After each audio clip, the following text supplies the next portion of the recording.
आदेश fast track तो फरलो और parole होती है। जब दिल करता है गुरमीत राम रहीम बाहर आ जाता है।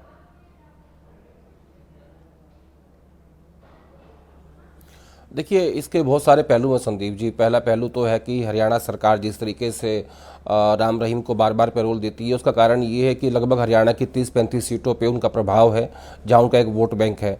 और क्यों अपोजिशन पार्टीज़ उनका विरोध नहीं करती, उसकी भी एक वजह यही है कि वहाँ पे भी वोट बैंक पॉलिटिक्स की इन्वॉल्व है। अब मैं आता हूँ उमर खालिद के ऊपर। आपने कहा कि 53 लोगों की हत्या हुई है, लेकिन क्या ये विफलता नहीं है हमारी एजेंसियों की, जांच एजेंसियों की, दिल्ली पुलिस की, कि 5.5 साल हो गए आपने उन 53 परिवारों को इंसाफ क्यों नहीं दिलाया?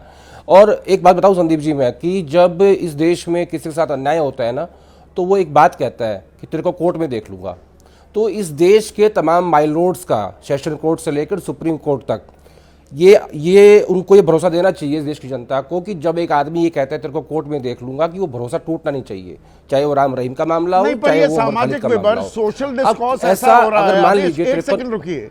ये सोशल डिस्कोर्स, सोशल मीडिया पर इस तरह की जो ये चर्चाएं चलती है ना, अब एक तबका तो ये मानकर बैठा हुआ है कि उमर खालिद और ये शर्जील इमाम ये तो आतंकी हैं, ये तो पाकिस्तानी हैं, इन्होंने ही दंगे भड़काए। जैसे एक बड़ा तबका देश में ये माने बैठा था जेएनयू, वहां तो टुकड़े टुकड़े गैंग रहता है। 10 साल में पता लगा किसने कहा था, क्या कहा था, क्या सजा हुई।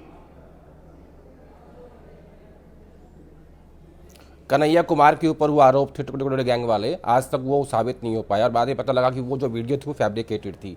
इसी तरीके से क्योंकि उमर खालिद और शर्जील इमाम का नाम उसमें आया हुआ है, तो लोग मान के बैठे हुए हैं। मैं ये कह रहा हूँ कि 5.5 साल में आपको एजेंसीज को ये साबित करना चाहिए था, देखिए कि ये लोग इन्वॉल्व थे, ये हमारे पास सबूत है, और इनकी वजह से 53 लोगों की हत्या की गई, इसलिए हम इनके खिलाफ ये कार्रवाई चाहते हैं।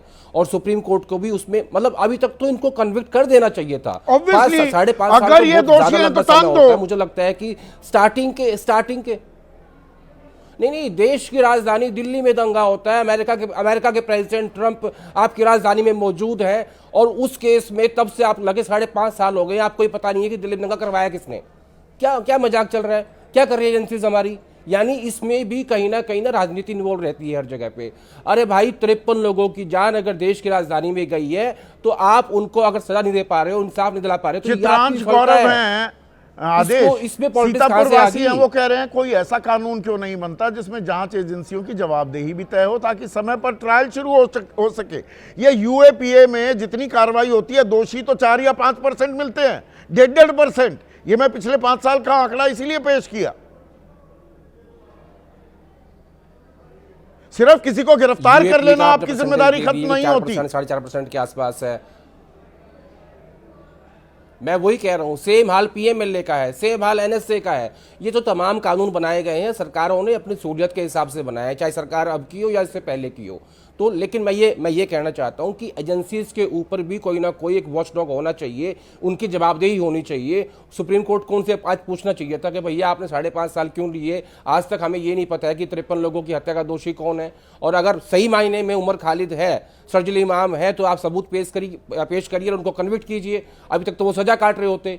यानी आप इतनी लाचार एजेंसीज हैं हमारी कि उनको ये नहीं पता है अभी तक कि देश की राजधानी में दंगा हुआ, 53 लोगों की हत्या की गई, वो किसने करी, क्या इनके पास सबूत है, ना चार्जशीट है, ना गवाह है, लेना है ना देना है। सिर्फ और सिर्फ क्या हो रहा है कि धर्म के हिसाब से आप देखिए, जितने बयान दिए गए हैं, चाहे महबूबा मुफ्ती ने बयान दिया हो, उन्होंने अपने वोट बैंक को एड्रेस किया, गिरिराज सिंह ने बयान दिया, उन्होंने अपने वोट बैंक को एड्रेस किया। यानी हर व्यक्ति को दंगे के अंदर भी अपना वोट बैंक एड्रेस करना है। यही महबूबा मुफ्ती जो है एनडीए का हिस्सा थी, तब क्यों नहीं बात करती थी इसके बारे में? और यही बीजेपी ने उनको समर्थन दिया था, तब कहां थे ये लोग? तो सहूलियत की राजनीति चल रही है, जो आपको सहूलियत की राजनीति है, सब अपना वोट बैंक देख रहे हैं। और यहां तो मूल सवाल हैं, वो शर्जील इमाम हो, उमर खालिद हो, अगर दोषी है तो इनको फांसी पर लटकाओ, पर 5.5 साल तक सरकारी मेहमान क्यों बना रखा है? और सबूत राजधानी दिल्ली में, देश के दिल में, पुलिस अगर नहीं ढूंढ सकती और चार्जशीट दाखिल नहीं कर सकती, वो तो कितना, वैसे तो 91 दिन में कर देना चाहिए ना जी, 90 डेज। 90 डेज। लेकिन यूएपी जो अलग अच्छा, वो अलग है, 50 साल लग जाएंगे, 50 साल। एक और गंभीर बात बता दूं दर्शकों को कि चार्जशीट तो फाइल हुई नहीं, और जो 398 पेज का उन्होंने एफिडेविट जो दिया है, उस एफिडेविट में कुछ विटनेसेस की स्टेटमेंट है, लेकिन न तो विटनेसेस के नाम है, न विटनेसेस के एड्रेस है, उनको दिया हुआ है XYZ वेल, क्योंकि सिक्योरिटी रीजन है। मतलब कहाँ हम जा रहे हैं? तो मतलब ये एनडीए के अहम घटक, वरिष्ठ वकील हैं, पार्टी के उपाध्यक्ष हैं, वो कह रहे हैं हो क्या रहा है, हमने मजाक बना रखा है क्या, आतंकी घटना होती है, हिंसा होती है, दंगे होते हैं इस देश में। हम 5.5 साल तक कुछ कर ही नहीं पा रहे, दोषियों को सजा ही नहीं दे पा रहे। वो शर्जील हो या उमर हो या कोई और, उसको तो टांग देना चाहिए था ना अब तक, और जिसे टांग देना चाहिए था उसे हम फरलो दे देते हैं। सोचिए इस बारे में। आज इतना ही।